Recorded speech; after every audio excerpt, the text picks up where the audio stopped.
Good morning, all you divine, loving souls. It is Sunshine here. Happy Monday, another Monday. I hope everybody had a delightful weekend and enjoyed.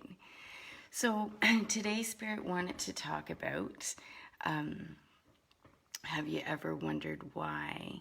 And good morning, Cynthia.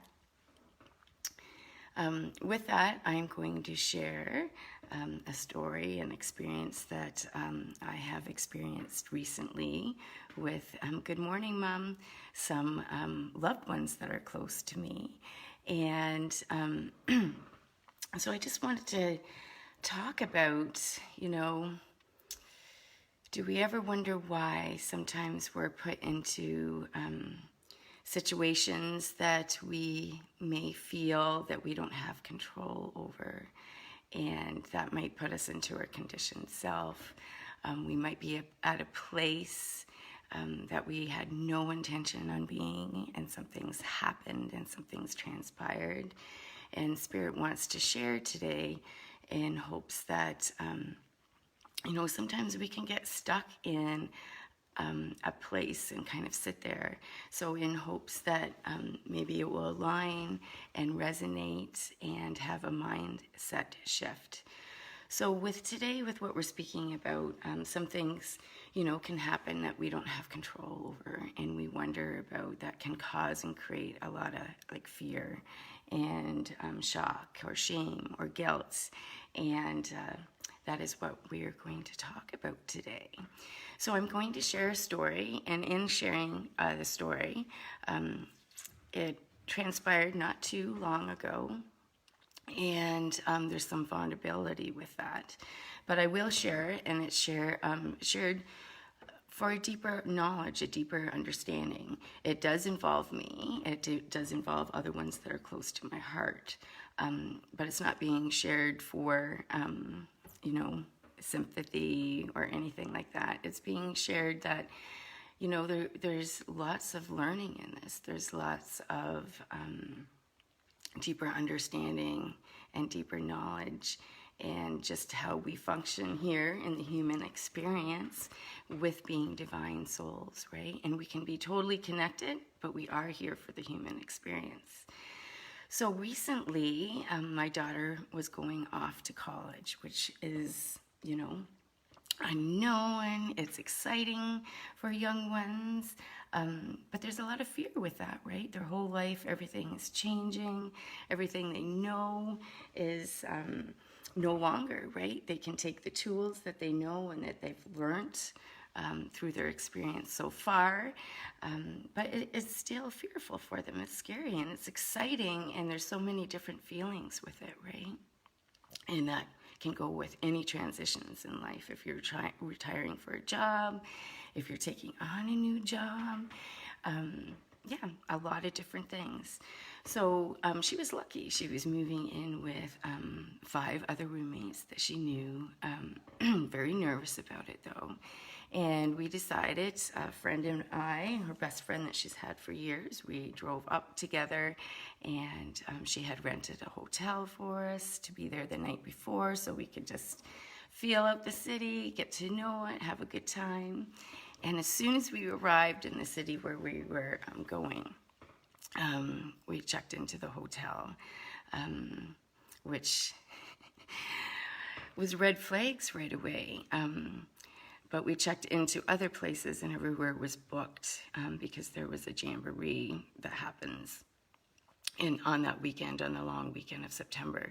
So we had no other choice but to stay at this place, which our eyes were wide open. It was filthy dirty, a lot of drugs, a lot of things happening that you're not necessarily always exposed to because of the way you choose to live your life, right? So it's like we had to lay in kind of filth, and the kids were wondering because the vehicles were stuffed with their belongings, so a little bit nervous. And we did see a lot of things, a lot of police, a lot of ambulance, fire trucks. Woke up early in the morning to fire alarm, just a lot of things that we're not normally exposed to. But the bottom line is a lot of red flags. So the next day when we were checking in, the girls had an hour to move into their new place, which online, and they went and checked it out. It was beautiful. A lot of my friend that was with me said, oh, watch, it'll be something like our hotel experience that we just had. So we got the keys and we went in. And it was nothing like what was advertised, what we believed that it was.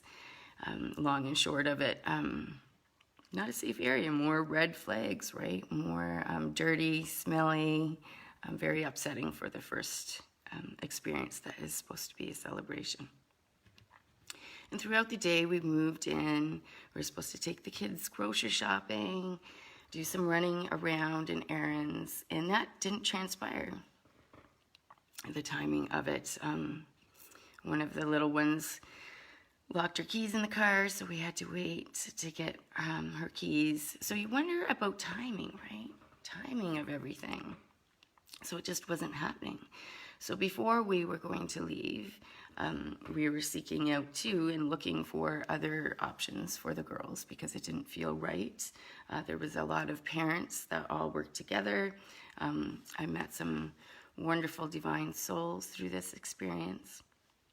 But we decided to take the kids out for a nice dinner before leaving. So we took 3 of them and still working on things. And on our way back to the residence, to where they were staying, all day long people had parked in front, unloading their children, getting everything set up. So I decided to park out front. I was going to run in, use the bathroom, grab the dogs, and we were on our way. The kids got out of the vehicle. They were always a little bit speedier than us. And I got out of the vehicle and walked behind the vehicle by the hatch, up on the curb, and onto the sidewalk, and turned to look for my friend, where I seen her flying in the air quite a distance and landing not good. So your brain tries to figure out what's just happened, you know, full gear over there trying to help her. And then everything kicks in, right? You know that there's something wrong. You go into that survival mode. And when this happened, you know, you feel beloved ones. You feel angels. You feel that protection. But you also strongly wonder why, right? Why is this just happening? And I've talked to you in the lives about putting a bubble of protection around you when you're out and about in situations. And I always do that. And that day, I experienced walking straight into my bubble because I was in my heart, but what had happened is I was experiencing, because I am open, I do what I do, and I was experiencing shock, but also being grateful. And I still hadn't figured out in my mind what had just transpired, but being grateful for the protection, for the angels that I was feeling, being grateful that help was on the way, being grateful for what I was being shown. If it was seconds later, what would have transpired? If it was seconds before that, what would have happened? And that even though somebody was hurt at that moment, we were all safe and we were all protected and feeling those angels. So what had transpired was a drunk driver went into the back of our vehicle at 100 kilometers per hour and never braked, just went full force, right? So, of course, you know, there's help, there's people needing a lot of angels here on earth that help through everything. But laying in bed that night, when something like that happens where you're in shock and you're in trauma and you're trying to process, I was talking to my daughter about, you know, being grateful that you know, for everything, and that my friend was okay. She was in the hospital. She was getting the best care she could possibly get. She was with her daughter that we had to use our voice around. But realizing that it triggered a lot of things, right? I've had car accidents. My friend that got hit, her and her daughter, and she has 2 boys. Their father died 4 years ago. So it's a lot of triggering that's happening, and support when something like that happens. But I was responsible for making that choice of parking there. I felt responsible for what happened. I went into the shame and the guilt. And my 19-year-old daughter was saying, Mom, it has nothing to do with you. It has to do with that choice about somebody drinking and driving and using drugs. And I was also wondering about the time, right? We were supposed to leave earlier that day. That never transpired. We were supposed to leave many times earlier in the day. That never transpired. So stepping from my heart of knowing that everybody was safe, that my friend is hurt, and trusting that she was going to get the care, and afterwards from the hospital, the care that she needs, and everything's going to work out. The shame and the guilt. I chose to park there. I knew not to park there. So later, it was throughout the night, early morning, I was talking to my friend when she was still in the hospital, and I apologized. I said, I'm so sorry. I should have never parked there. And she said to me, what are you talking about? Why are you stuck there? She said, you parked exactly where you're supposed to park. She said, you saved lives. We saved lives. We were a bumper by parking there. If we did not park there, then he would have went head on into a family with an infant. And as she said that, it resonated with me, but I still had shame and I still had guilt, and talking about it, I do have goosebumps. So sometimes when we usually follow our heart and something happens and we're in our conditioned self about it, and we have fear, we have trauma, we have emotions, we're going through everything, we're in shock. Sometimes we have to hear something from the outside of us, right? Because I couldn't make sense of the timing. I couldn't make sense of why I parked there when I knew not to park there. And it was the next day when a friend of Lynn's male friends was in the car with us. And he didn't know anything that my friend had said to me throughout the night. But he said, you know what? You parked there. We saved lives. We were a bumper, because he would have went into a family head on and somebody with a new infant.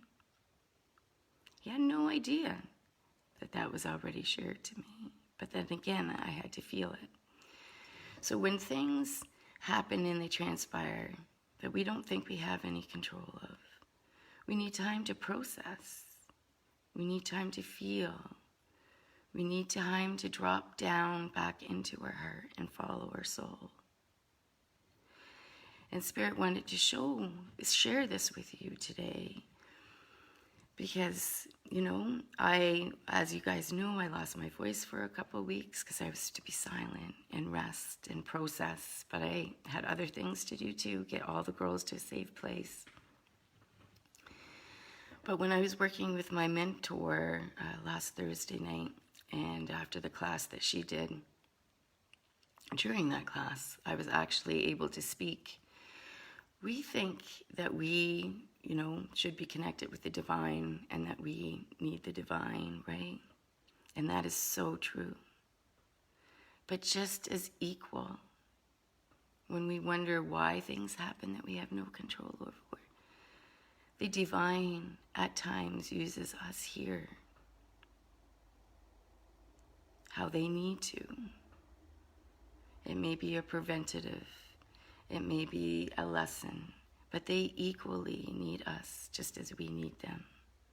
And sometimes we might question the universe. Does the universe work for us or against us, right? If we don't feel that we're connected that way. And the universe does work for us.